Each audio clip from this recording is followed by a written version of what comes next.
थे और ये है ऑर्बिट के 4 फ्लेवर। ये दो एक जैसे है, ये दो इसके, ये दो है और ये एक है, ये एक है और ये दो है। इस तरह के ये फ्लेवर्स है।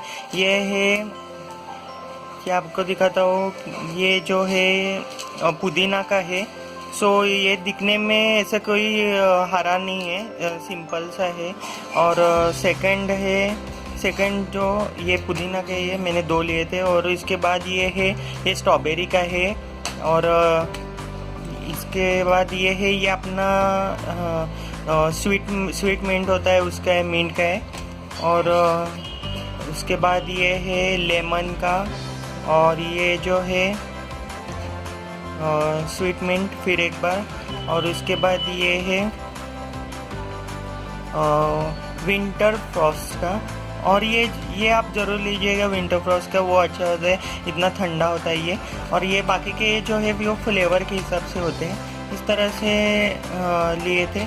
और इसके बाद हमने लिया है ये ओरियो का बिस्किट लिया है 10 रुपये में।